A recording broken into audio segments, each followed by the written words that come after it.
Hello. As you know, my name is Gary Eisen. Oh, can you guys hear me? I'll just talk loud. But I got to use my cheaters. Unfortunately, Mother Nature pays that trick on you. In your 40s, you know, geez. All right. Anyway, who am I? Okay. I'm basically the kid who grew up playing baseball in Army. When I was 8 years old, all I wanted to do was join the Army, carry a Tommy gun, and fight Germans. Okay? Because that was the old TV show called Combat. And I just thought that was the greatest thing in the world. My dad was in World War II, and that's what I wanted to do. Other background, I'm pro-gun, very pro-gun. I'm a life member of the NRA, life member of the Bunny's National Sports Shooting Foundation, CPL instructor, firearm instructor, range safety officer, martial art instructor, women's self-defense instructor, close quarter fighting instructor, a lot of different things, a lot of titles. One thing I want to mention about myself is that something I learned a long time ago from my first martial art instructor, and his son's actually on the committee, is that, and this is words of wisdom, never kiss anybody's ass or suck up to anybody. It's a sign of weakness. And they'll just use it against you later in life. So that's kind of my background right there, and that's kind of what I stand for. It's a sad day in America when you can't go to the store and buy a box of 22 long rifle ammo. And it's all because the government created a panic. It's a sad day in America when you have to worry about our Second Amendment rights and our gun rights. It's a sad day in America when being a patriot means you're a threat to the government. I read an article by a paper in Los Angeles that said patriotism is the new terrorism. Yeah. Patriot is defined as a person who will defend his country, die for his country, but not for the people running it. Okay? And that means you're a threat to the government if you consider yourself a patriot. It's a sad day. It's also a sad day when over 20 bills are introduced after Sandy Hook in the state of Michigan. Not one of them protects your gun rights. It's also a sad day when politicians use an incident like Sandy Hook for political posturing. As you know, gun owners have two enemies, rust and politicians. We can control the rust. It's hard to control the politicians. I think as gun owners, we need to know that our elected officials are on our side. And it's also that they're not going to drop the ball when it comes to protecting our firearms. People, history has taught us that you never give up any personal freedoms or liberties for the false promise of you'll be safer. That was an argument Hitler used, Stalin used. Okay, it does not work. Senator Feinstein, the gun-grabbing wicked witch of the West, stated that good guys, if the good guys would just put down their guns, okay, then the bad guys will too. Because it's human nature. Okay? And what is she doing now? She's passing she's trying to pass all these gun laws, okay? So, in other words, the only reason the bad guys got guns is to protect themselves from the good guys.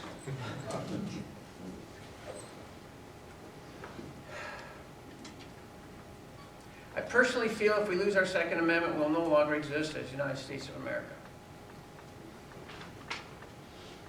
All the wars and human sacrifice that all these years would be just a waste of time and life. My dad carried a BAR in World War II. Okay? those who don't know what that is, it's a Browning automatic rifle. Heavy, big, shot 30-06 rounds, fully automatic, 20-round box mag, with an armor-piercing round put holes through a half-inch plate.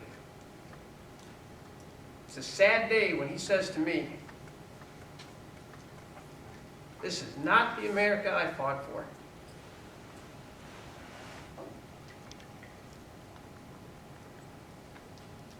I don't know if you noticed, but there's a war going on.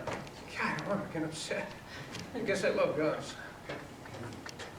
There's a war right now going between anti-gun Democrats and pro-gun Republicans. The Republicans have won a few battles, but the war is far from being over. I'm starting to like Rand Paul, Ted Cruz, and Mike Lee. These guys seem to be taking the battle right to the anti-gun Democrats. These guys are warriors to me. Right now, the big thing is universal background checks, which many believe will lead to gun registrations. It hasn't worked for Canada, but one thing it will do is cost millions of dollars, increase the size of government. Organizations like the NRA, the National Sports Shooting Foundation, Gun Owners of America, are all out there slugging it out for you guys. There was an article by Colin Noor, black guy, wants to know why nothing's talked about the blacks and Latinos that are dying every day in the inner city, the kids. But as soon as a bunch of kids get shot up in Connecticut, Democrats want to do something about it. Colin Noor is a black gentleman, speaker for the NRA. Makes some very good points. All of a sudden we have a problem. Kids are dying every day, inner city. Okay, they're averaging 20, 30 a month across the United States. But all of a sudden, we have to get serious because a bunch of white kids got killed? It was tragic. What's that say about our Democratic Party, okay? It doesn't sound good. He makes them sound like they're racist. You're going to get more attention on gun control if only white kids die? Think about that. I feel the feds are putting pressure on the states to implement more gun control. Vice President Biden is going to all the governor states right now, encouraging more gun control. I believe the Obama administration convince or bribe our states to have more gun control. It takes the pressure off the federal government. And he can say, hey, I didn't do anything. The states are doing it.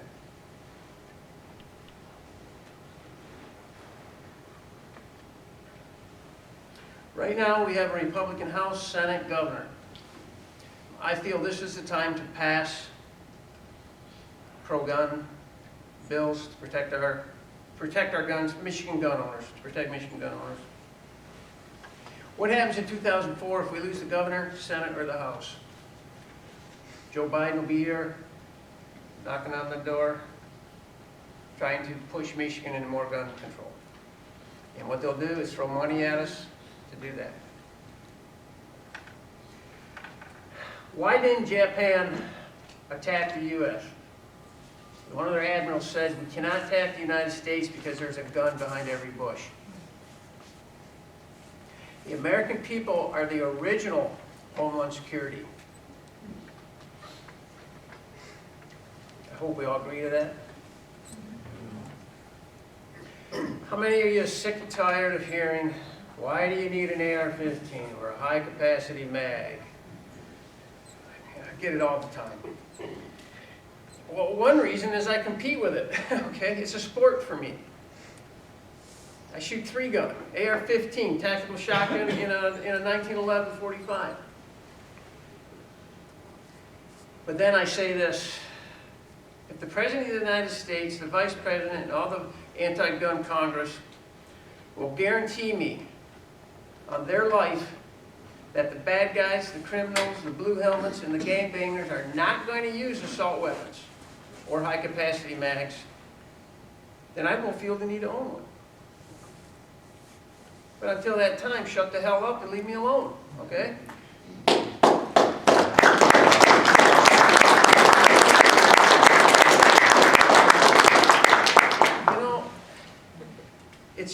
about disarming the law-abiding citizens and arming the bad guys. I mean, I can see it, okay? I'm not the most intelligent person in the world. But it's just something, it drives me nuts, okay? Hey, I could talk up here for hours and hours on guns, okay? So I gotta keep this a little short. I'm gonna hit some good points. I got an email a few weeks back on a survey, okay? And it was about guns, and they listed things, and they said, put them in the importance of what you feel, okay? Well, guns didn't rate up here, okay? They were down here. I mean, you know, the economy, spending, you know, taxes, you know, jobs were all above it. And they asked the people, well, why did you put guns down here? And they said, because we have the Second Amendment. That protects us. Why should I worry about it? Well, that is true. But what they don't know is a couple of years ago, you know, it went to the Supreme Court, and that, you know, that Washington decision on carrying guns, and went all the way to the Supreme Court to interpret the Second Amendment. It went 5-4 to leave it as it is. Basically interpret it as we know today. Shouldn't it have been 9-0? Okay? 4 justices want to reinterpret what the Second Amendment meant. Sorry, but that's just, that doesn't set well with me. What happens if our current president gets a chance to put another Supreme Court justice in there? A year from now, maybe we're not even going to be sitting here. Okay? It could be all changed.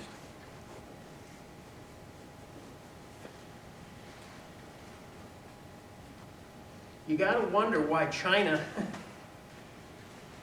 okay, supports Obama's effort for more gun control. That in yourself, you should say, hey, there goes the red lights up, okay? China supports Obama's gun control. Oh boy.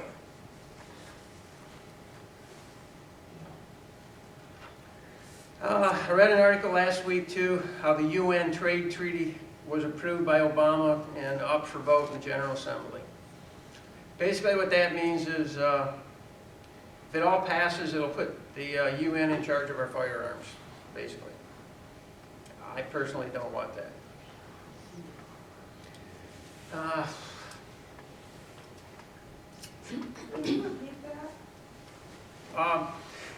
There's something called the UN Trade Control, Firearm Trade Control Treaty. Small arms. Small arms, yeah, okay.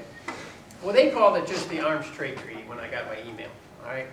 And it was brought up actually in the 60s because they didn't think the countries could control their own firearms, and it brought up saying, well, the UN would know better, okay? So it was not brought up prior to the election, the second election, because it was not a very good, it didn't settle well with voters. But it's being brought up again. It was voted on in the UN to bring it up for general vote in the General Assembly. Basically, it just means the UN will control the firearm traffic across the nation and the firearms for individual countries. Okay. Basically, it just overrides our Second Amendment and all our rights. Let's hope it doesn't pass General Assembly, but the only countries that are against it, North Korea, Iran, Siberia, they don't want anybody controlling their firearms. I would think the United States would be on that list too. All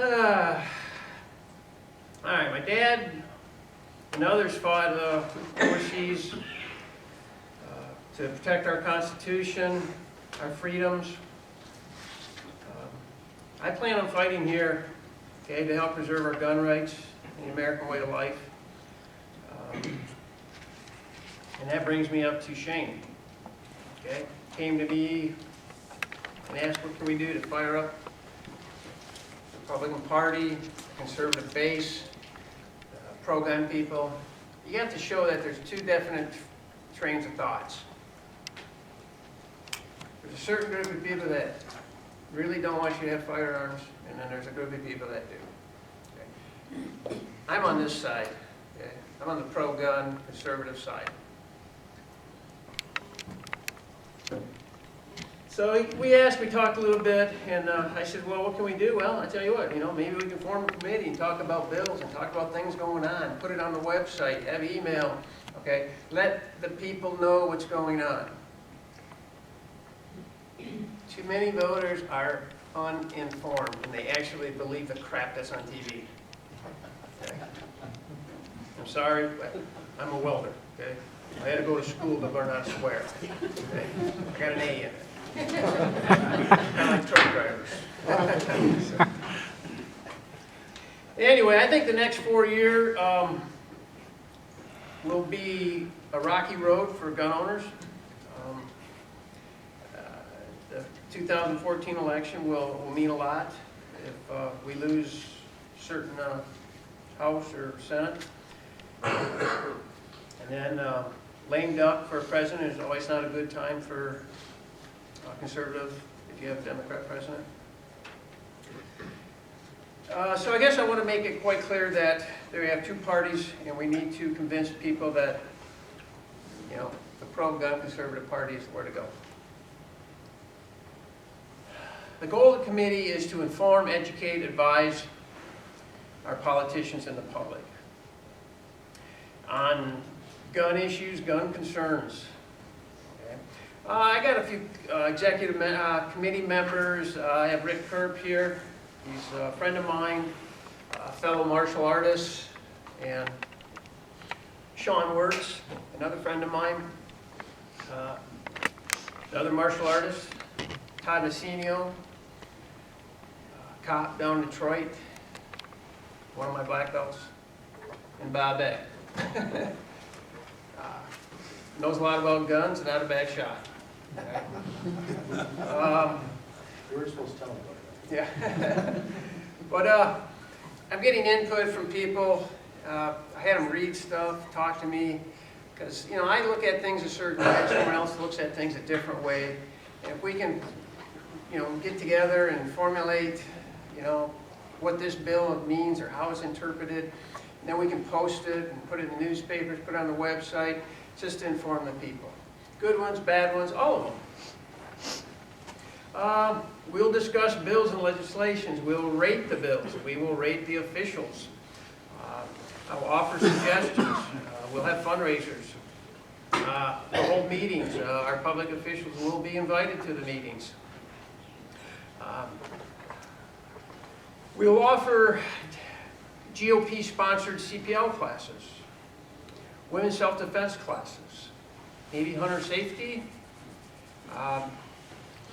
shoot with your politician. Shoot at your politician. Okay. But I feel maybe the first one would draw more attention. I understand, Gary. I understand. Like I said, hopefully I will be putting this stuff on the website. We'll have a page dedicated to the firearm and post things, events, what's happening. Just keep you informed.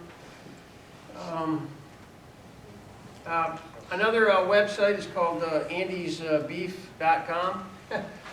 That's where I go when I really want to spout off, and I don't do it under my name. So, but you can get on there and say just about anything you want, and I'll be getting a new email address because I'm not going to use my business email. You can get a hold of me up there, that's fine, but eventually I'm going to get a new one just to handle this committee. So anyway, that'll be coming shortly soon. I hope to have it up by now, but I got busy. As you know, after Sandy Hook, the president felt the need to do something, so he decides to sign 23 executive orders. Really, I don't know if anybody read all the orders. Okay. I read them a couple of times, maybe 10. They absolutely really do nothing. It's all that feel-good stuff. I do have the orders in front of me. I really didn't want to read them all. I'm going to just point out a few. 11 is my favorite. Nominate a new ATF director. I thought he could do that at any time. I didn't think you need an executive order. Doesn't the ATF director work for the president?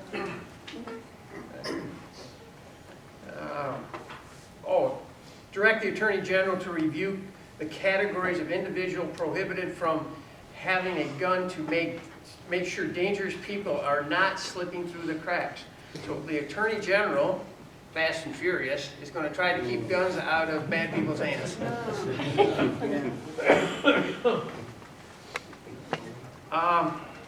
It's to assure that the doctors, some of them are dealing with doctors, to let them know that it's not against the law to report and keep track of people who have guns in their house.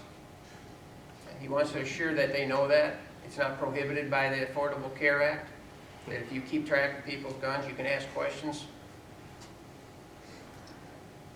To provide law enforcement, first responders, and school officials with the proper training for active shooter situations. Okay, that's been going on forever. Launching National Safe and Responsible Gun Ownership Campaign. The NRA's been doing that for 100 years. To clarify that the Affordable Care Act does not prohibit doctors asking their patients about guns in their home. And on and on and on. What a waste of time. It serves no purpose. So, if you're ever interested in reading, go online, you can put them up. And if you see something in there that is beneficial, let me know. But all it did was waste a lot of time on TV, made them look good, and it does serve no purpose. All right, now, like I said, there are, I don't know, you know, I get on the internet, I get to the website, the Michigan website, I type in this, you know, geez, you know, I'm not the greatest computer person. And, you know, I counted like 20 bills that were introduced after Sandy Hook in the state of Michigan. Maybe I'm wrong, but I listed them, put them there, and counted them. And I read them. It's hard to read them, trust me, okay? And I'm only going to hit on a few, but not one of them that I can see actually protects the guns you own now, or your ammo, or your gun accessories. Unless I'm wrong, but as I'm reading them, none of them will do that right now. You have Senate Bill 49, which I'm not going to go read the whole bill. You'll be put asleep. Basically, it will protect your right to privacy. If it passes, it means you know, the paper can't put in the paper how that one paper did, listed all the CPL people in the city and put them where they all lived. Okay, it kind of protects you from that, which is not a bad bill, but it does nothing for your firearm if you don't know. House Bill 49, or 4098, introduced by McMaster, a few other guys. Basically, it's going to allow the CEO of the school district to allow people to carry guns in school. But they have to get permission from the people in charge of the school, CEO they call it. Well, I read that bill and read it. Well, it's not a bad bill, but what bugs me on it is the training, okay? May be trained, may get additional training. Okay, as a parent, and if I had kids in school, okay, you know, I want that person in school with all these kids to shoot the wings off a fly at 100 yards, okay? I want to know they shot more than 30 rounds to be proficient. There is no round count for practice. It may take thousands of rounds to become proficient. You cannot put a number on that. You have to put an accuracy test on that.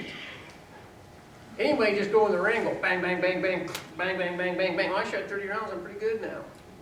Okay? I just wish, maybe it's just the way bills are. They're just vague. They don't go into who trains the trainers. Who sets the criteria? Okay. I don't know, I think you put a gun in a school with a bunch of kids, you don't want that person shooting kids by mistake. Okay. You want that guy to be good, or that female to be good. I have nothing wrong with guns. The first thing I said after Sandy Hook is, why didn't they have armed guards? Okay. I'm a firm believer in security in schools. By trained people. And I don't mean just a retired police officer who hadn't trained or qualified in 10 years.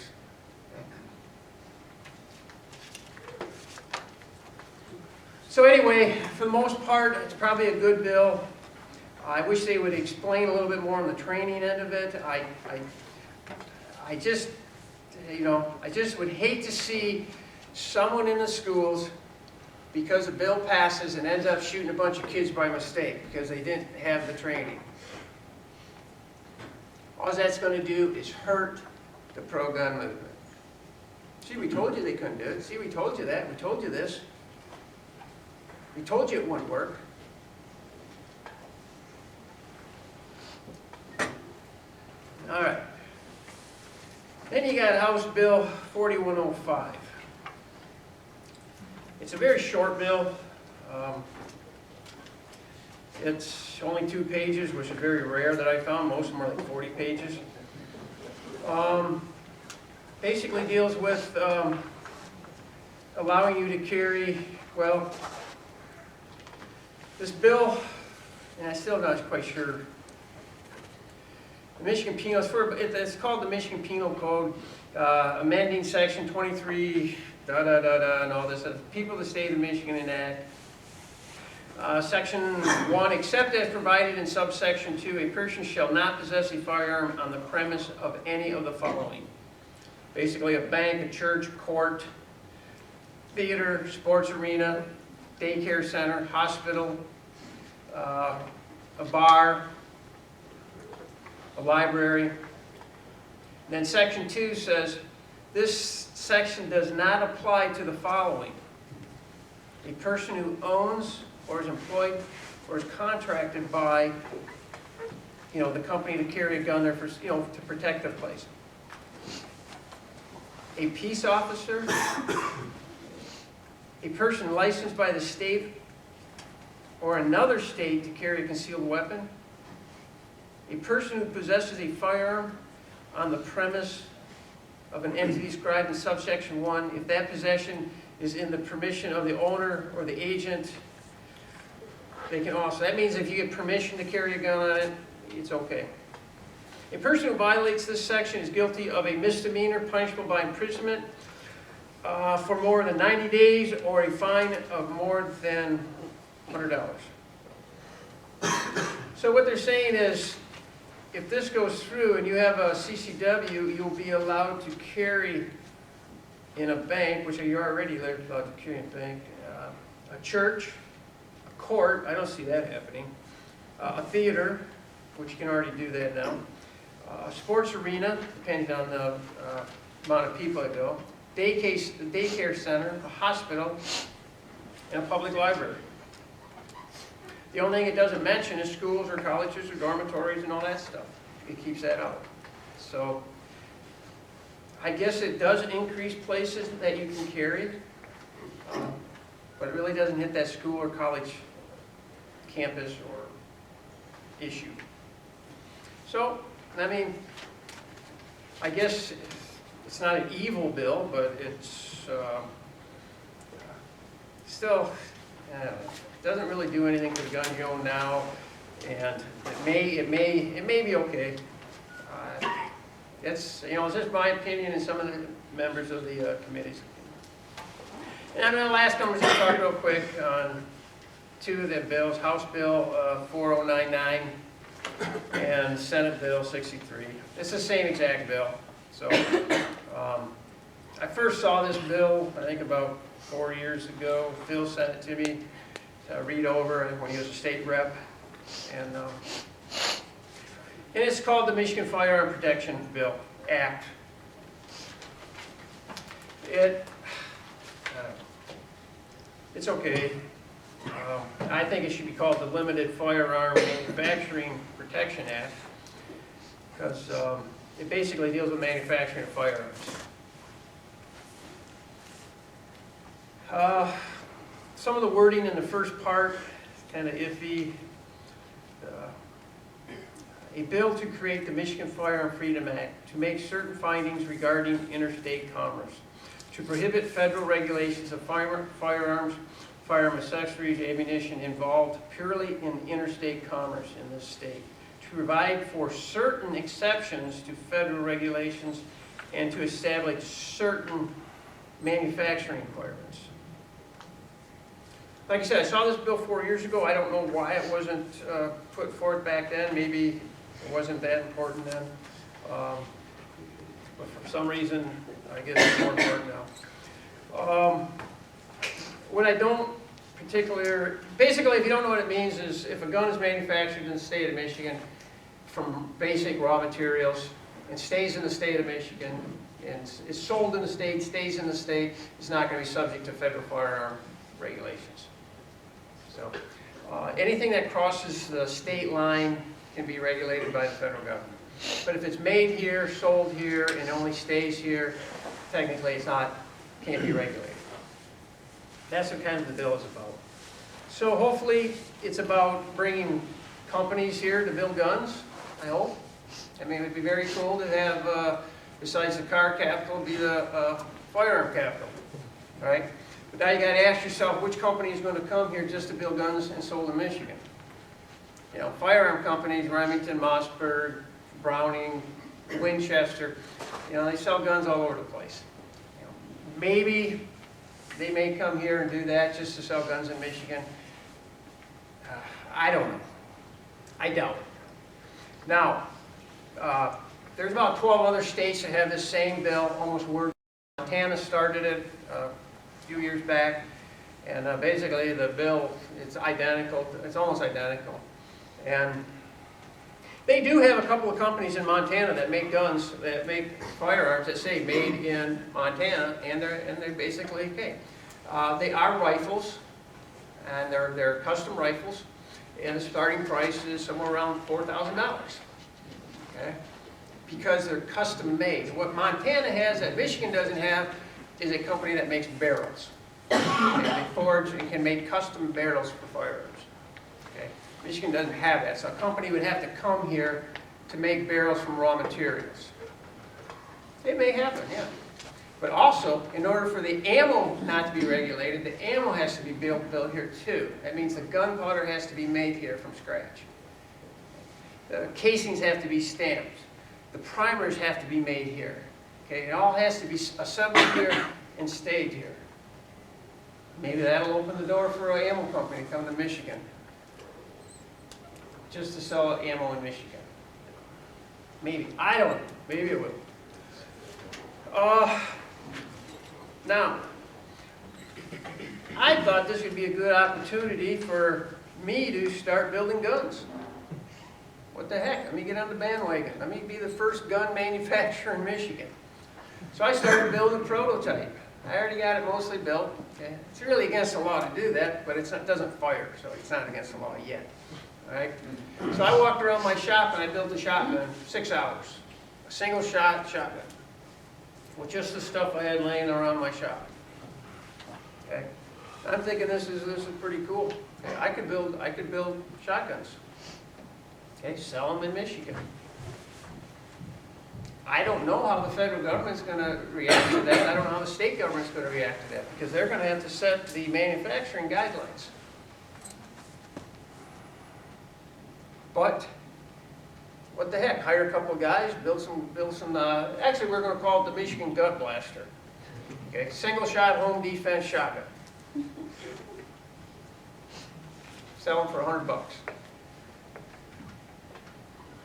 I'll sell a lot.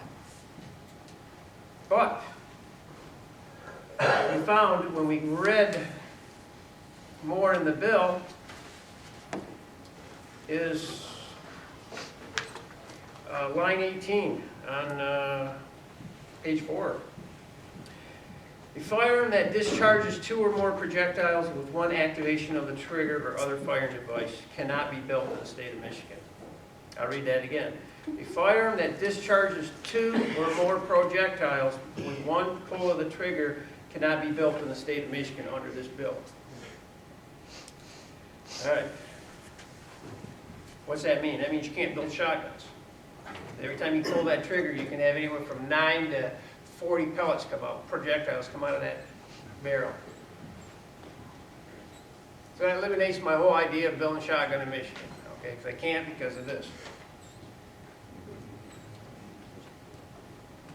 You cannot build a 44 Magnum, a 45, 9mm, 380, 22 long rifle, because CCI makes bullets or shots that are called shot shells. So I can put in my 45 a shot shell that's going to shoot out about 25 pellets or projectiles. A projectile is an object propelled into space by a force. But you still be able to build your high caliber, your 500s, your 454 Casellas, 500 Smith & Wessons. They don't make shells for that yet.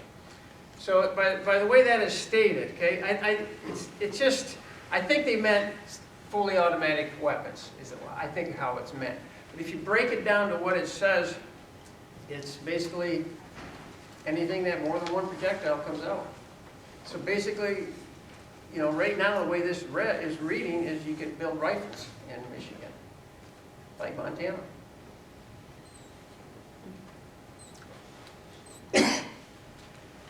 So, good bill? Yeah. Bad bill? I don't know. I mean, maybe it'll bring, you know, with the right to work and getting rid of the personal property taxes and all that, maybe it will bring in companies to Michigan to build guns here. I hope so. But you got Texas, you got Wyoming, you got Montana, you got all these companies that want to get done. They've got websites up. They got people going to these other states. They have committees that are out there getting these guys, hey, if you don't want to build guns in Connecticut, you come over here to Texas and build a gun. You come out to South Dakota to build a gun. Okay? Maybe I don't know. I don't have the answers. I just see that maybe that one paragraph should say something like this. A firearm that has the action for full auto or can fire more than one bullet with the activation of a trigger firing device, a bullet being defined as one projectile per casing. I think it was worded something like that, that would open that up to building handguns in Michigan. And they could build shotguns in Michigan, and you could build rifles in Michigan.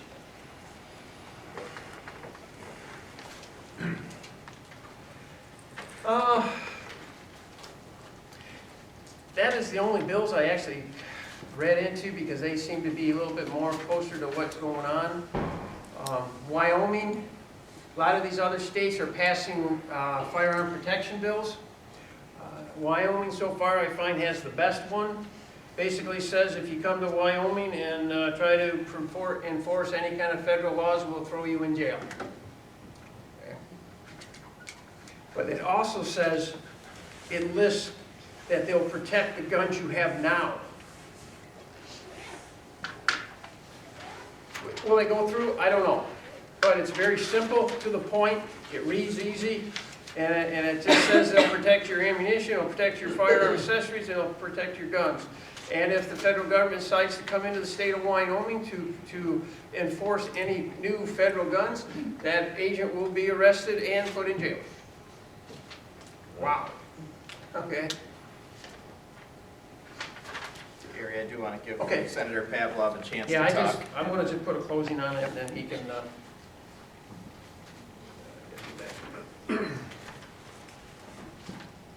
All right. So anyway, as far as the committee goes, okay,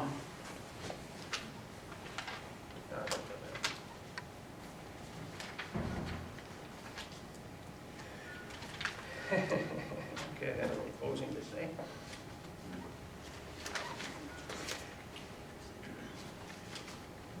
And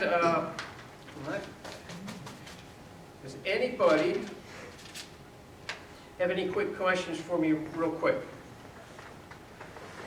About, oh yeah, I know what I was going to say.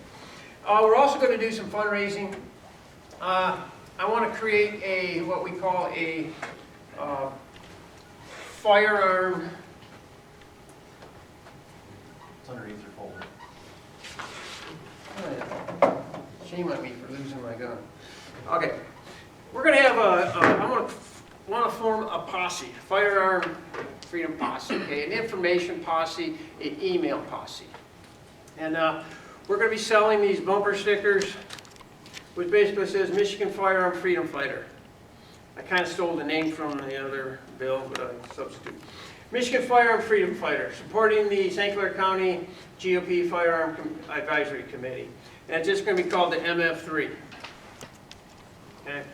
We're going to sell them for $5, you know, help out the cause, it'll help out the party, and it'll show your support for your firearms. So if you're interested in that, see me afterwards. And the reason I have my props is because, one, this is how I tell the difference between a conservative and a liberal. Okay, let's see how this works. Okay.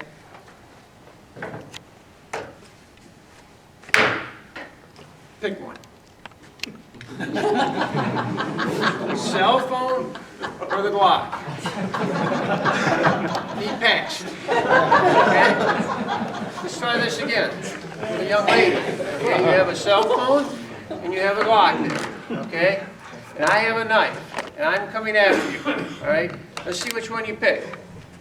She passes. Okay? Gary, what would Biden do? What would he pick? He picked a cell phone. He's a double-barrel shot. Yeah. Anyway, the point is that common sense usually should rule over some of this stuff going on. This is what I do in my women's self-defense class. I put this out in front of the ladies and I say, this is your choice. A lot of people say, use your cell phone, call the police. Police are wonderful guys, okay? You gotta have them. A lot of times it's just not going to be there when you need them, and this is the decision you have to make. Okay? The lady in Colorado wants you to have a whistle. Okay? The senator, she would add a whistle to the cell phone whistle firearm. Pick one. Okay? So anyway, hopefully we can do some good things. I'm not here to pick on. I'm just reading stuff, okay? The way I look at it is, if I can discover some things that maybe are not quite right with a bill, and I can inform, maybe it can be fixed. Better me finding it than someone's opponent during the election saying, oh yeah, we got this bill, and it's silly, okay? It doesn't do this, it doesn't do that. But maybe if we can read these things, interpret them, get some input, we can save some embarrassment down the road. So, other than that, hopefully you guys will help support by it's $5. So, okay. And if you can manage $5, we should pick up one of these, put it on your car, put it on your gun safe, wherever, toolbox, and I'm done.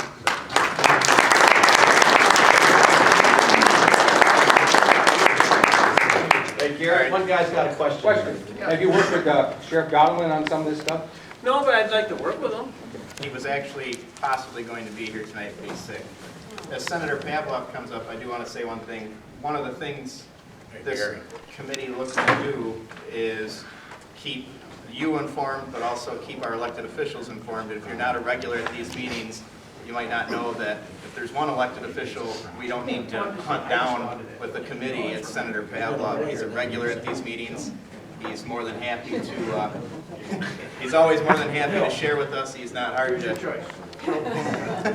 not hard to hunt him down to speak. So, and we appreciate you being here to speak with us. Yeah. No, thanks, Shane, and thanks. It's great to see such a good turnout. I just got to say, I've known Gary for 35 years. He's been ragging on me since the first day that I met him. Tonight is nothing different. I am flattered, however, that he picked out a couple of words out of the title of the bill to name his protection group against for the bumper stickers, so that's flattering. Thanks. Those are the good things I'm going to say. The 20 bills that have been introduced in the last 2.5 months. First, let me back up. When I first originally introduced the Michigan Firearm Freedom Act, we had Governor Granholm at the wheel. I was a minority member of a Democratic House. And let me tell you that when I introduced that bill in 2009, I had nearly 47 co-sponsors, Republicans and Democrats alike. Now, I'll tell you that the mood on guns has changed completely from 2009. While I couldn't get a hearing on that bill, the chairman would not even allow me to talk to his committee members about it. Fast forward to where we are now, I requested that bill again to be introduced, and after the new session came in, of course it was the 63rd bill that was introduced in the Michigan Senate. We got a hearing immediately, and on the very same day we voted that bill out. Now, while you may argue the merits of the bill and what the intent is, let me tell you what is really at work in this bill. And this is to drive the conversation, because the mainstream media will not cover the virtues of gun owners, the virtues of gun rights. They are on the other side of the issue. We are screaming into a hurricane to try to educate the people, and that's what Gary mentioned. You can't have this conversation in a hurricane, in a one-way vacuum. And so the reason that there's been over 20 bills introduced, they do protect the guns that you have right now. They protect the idea of you being able to freely use these guns and to be able to move them around. Bills in there that include where and how you can transport it. There are Democrat-sponsored bills in here that want to limit the number of guns and the style of gun that you can use deer hunting. While you have your gun, separate your gun away from the policy that has been built around gun ownership for the last 50 years in this state and in this country. And it's been layer after layer after layer of restriction. To get a CCW, you must be 21. There's been a bill introduced to reduce that age. Why is that? Why is it 21 and why can't it be 20 with proper training? Those are the conversations that we drive at the legislative body. And after Sandy Hook, you saw clearly what the national mood was from the gun control people and from the media. The misinformation that started flowing from the minute that tragedy took place. But state legislatures across the country have had an explosion of these bills. 20, 30 of them at a time. Because that's what has to drive the conversation from the conservative gun people that value those rights. And that's what gets picked up. The Michigan Firearm Freedom Act may not satisfy Gary Eisen, but it gets you on CNN to be able to have a national conversation about why it's important to us. It drives membership into the NRA. It is driving gun sales. Not just this bill, not because it's got my name on it, but because of all of the effort that's going on in state legislatures across the country. And hopefully that message is being received in Washington, and we're starting to see them back away from some of these bills. Dianne Feinstein can introduce any bill she wants. Getting it passed is a whole different proposition. And so the legislature, we're not this powerful body that can wave a wand and change 40 years worth of gun regulations. But we have to be on that front line. That's what's filling up this room tonight. To say these 20 bills don't do anything, if you're not talking about guns, what are we talking about tonight? You've put together a committee for the first time in the Republican Party, and I've been in this group for 10 years. I rarely remember a night when we have this many people participating. And it's around a very sensitive issue to everybody. And I would guess one of the reasons why this committee was put together is so that we can tell a story about what guns mean to us and why it's part of our values and why the Republican Party should be leveraging this issue. But know what it means when in this room it's a completely different conversation than when you have this meeting or this conversation at the coffee shop. Understand where Republicans value and where they line up on this issue, but also try to understand where independents fit and where women fit on these issues. I said that I was going to bring some very important polling data at the last meeting. I apologize, I forgot it's sitting on my desk. But it tells a very interesting story, and it tells where we are as a party. And yes, it is important to have a Republican House and a Republican Senate and a Republican governor. We have that right now in Michigan. And these are still very difficult issues to get passed because of what's happening outside of rooms like this. We had Senate Bill 59 that was queued up that I was the original sponsor of from 2011. Got it passed, got it right to the very end, got it through the House, got it through the Senate. Passed it on a Thursday night. Actually Friday morning, about 3 a.m. At 9:30 the next day, or that very same day, on Friday, Sandy Hook takes place. And this whole national story unfolds in front of us 9 hours after the full Senate and House passes this bill.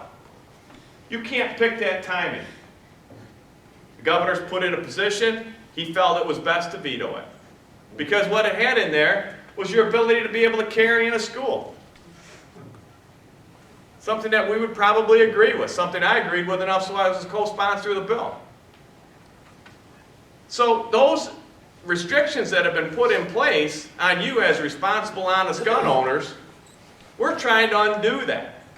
It may not come fast enough, it may not be swift enough, and it may not be as comprehensive as we want it to be, but that's the rules that we have to operate under. And that's the society that we live in. And when kids are tragically killed in a school building before Christmas, and the national media camps out there for 10 days and tells that terrible story 24 hours a day for 10 days in a row, it's very difficult as a politician. I still support it. I talked to the media after that. I said I supported it on the merits that it's a freedom.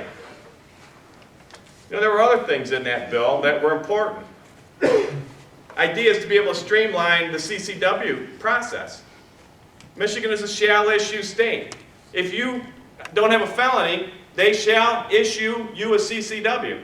Why should it take 45 days to 90 days in some counties across the state to get that CCW? What did you do to be denied access to that concealed carry permit for 90 days? You know, we're looking for easier ways of streamlining that process. Maybe have the Secretary of State run that process, and so that it's on your driver's license. You know, as soon as you do that, the sheriffs get in an uproar because they want to control it. So now we're going to reintroduce that bill with some modifications and allowing schools to opt in or opt out. My guess is they're going to opt out of it. But right now we have a governor that doesn't support that concept. But what comes out of a tragedy like that is a national conversation. And what we need to be thinking about is, where do we want to be in that conversation? Do we want to hold on to the state house and the state senate next year? Well, you better have the right message on guns. And part of building that message is driving legislation that, number one, gets picked up locally, gets picked up statewide, and gets picked up nationally. And a lot of these bills have been able to do that. So while we haven't had them signed into law and you're not walking in schools and libraries and bars today, it still has an impact. And it's incremental. And it's slower than sometimes I want it to go. But that's what we're up against.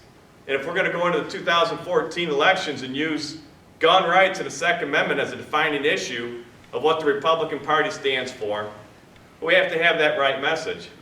Because independent women don't see it the way Gary and I do. Democrats don't. And every one of these issues, you can talk about the assault weapons, and there doesn't seem to be a lot of national support to ban those. We've been down that road. But my gosh, you get a clip with 30 in it, the poll numbers skyrocket on that issue. Republican men, 24%, believe they should be restricted to 10. Republican women at 80%, Democrat women at 80%, and independents at 70%. Those are the people that are going to show up in the voting booth in November of 2014, when I'm on the ballot and whoever else decides to take a run at a state office or a local office. And you'll be held accountable to where you're at on those gun issues. And so I applaud Gary and Shane for putting an emphasis on it and for the input, because we don't always get it right. And I don't come in front of you guys say that we get it right every single time.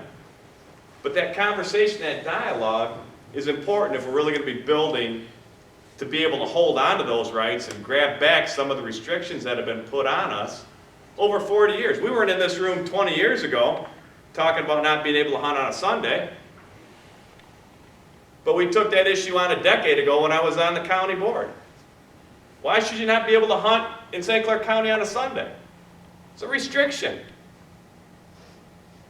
And I'm sure as heck not going to be able to, I'm going to stand in the way of some Democrat from East Lansing telling me there's only 3 guns that you can use for deer hunting. And oh, by the way, we want to add libraries to the safe zones. So that stuff works both ways. I've been on both ends of it, in the Republican majority and in the Democrat minority in the House. It's a lot funner being in the majority when I can actually introduce a bill and have a statewide conversation on something that's important to a great number of people in the state of Michigan. And so the work is never done.